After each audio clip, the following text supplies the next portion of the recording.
Hi, everybody. Mary Ferguson Perret here, and I am in the office of Dr. Claire Mallette, Director of Nursing for Education, Placement, and Development here at University Health Network.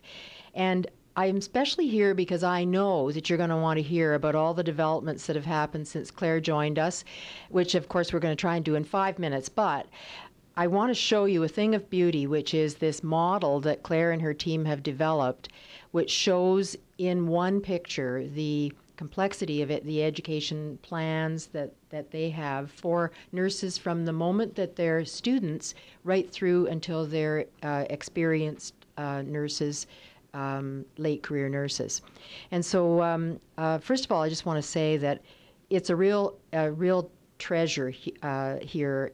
This team is a treasure, and this leader is a treasure. You're making me blush. And Claire has really brought some focus to our leadership and our development in education. And Claire, maybe in just a brief time, can you tell us about all of these areas: professional development, building capacity, the computer-mediated education and simulation, and innovation? So where do you want to start?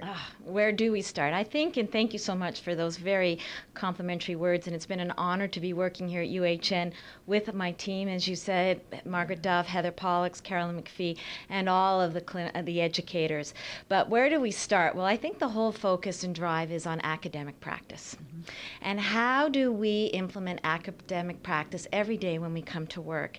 And how does education contribute to that, support that, and create that? So we've put it, as you said, a picture says 1,000 words, into four key themes.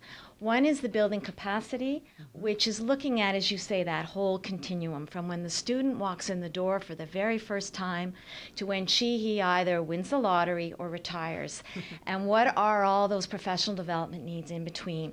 And it's important for us to develop those, not only for their practice, but as well as to retain them. So recruitment and retention. That leads into, and throughout all of this, and this is the thread that I have to mention and that we're so very proud of, is our whole looking at across that continuum, the competency framework.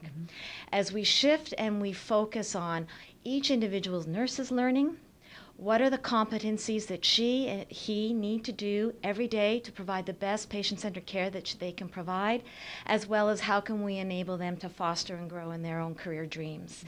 So we've shifted our whole focus to learner accountability, a learning environment, and developing a competency framework. So each unit has a competency framework. The educators have worked so very hard on this, and the educator manager, practice councils on each unit have developed that, as well as what are each nurse's individual goals. So that is very key and will be driving everything we do forward and is sort of at the cornerstone working alongside with our patients and families, and that we're in a learner-teacher exchange, that just as much as we teach, we learn as well.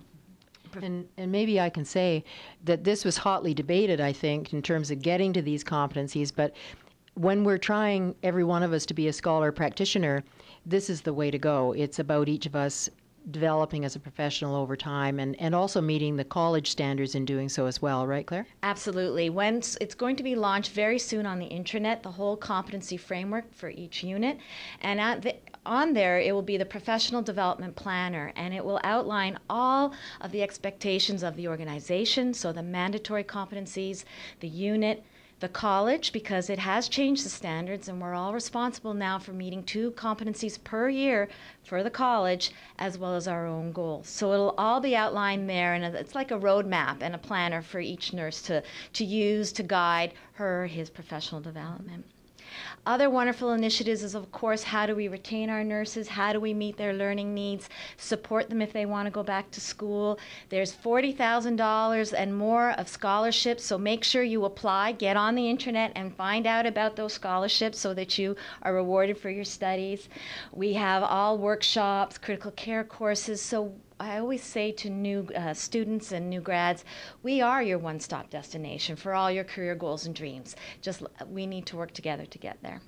Now, I know you began to talk a little bit about E, and I know there's a lot of really creative stuff going on and with under the leadership of Anya Wood and many others. Tell us all about that. Oh, that's very exciting. We're moving in leaps and bounds and leaders in computer simulation and technology.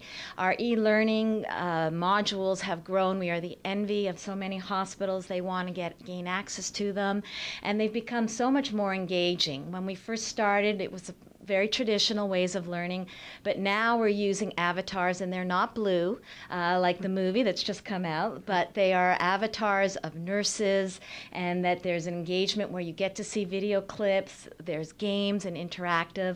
We're also getting into what we're very, very excited about is virtual learning environment through the process of Second Life. And in Second Life, we've already developed a Toronto General virtual world. We're in the process of developing a Toronto Western virtual unit where you will be able to get your own avatar, go in there and learn all sorts of different types of situations within this virtual world. So stay tuned, it's going to be very exciting. Incredible, and you'll never believe this, but I've got an avatar. I need to do some work on her. Yes, we have to fix her hair so that she's, looks more like you. But it's very, very, you get to develop your avatar. By those of us who love to buy clothes, you can go in and buy clothes and shoes, so it's very exciting. Woo! So other components include innovation, of course. Can you tell us a bit about that? Oh, innovation and knowledge exchange. This is the wonderful part of being able to work at UHN, that there are so many opportunities not only to develop but to participate in different types of learning and knowledge transfer. So 3 key areas I briefly want to talk about is one is the James Bay Initiative, where our nurses have the opportunity to go up to northern Ontario, up to the Moose Factory, James Bay region, and they get to experience northern nursing for a month. And so what is it like? It's an exchange process. You get to learn all the richness and the privileges of working with our First Nations people up north. So go on the internet and see if you're excited about that and want to learn more about that. There's three actually other learning opportunities. One is the Nipissing initiative that we're about to be developing, where we are going to be working with Nipissing University, and we're going to be creating a whole new way of teaching nursing for our nursing students, where we flip academic practice and learning from 2/3 in practice in the hospital environment and 1/3 in the classroom versus what they're doing now, which is the opposite. York UHN Academy, I know a lot of you are anxiously awaiting that, with one of the main initiatives, and the first initiatives being the Diploma Nurse to Master's program.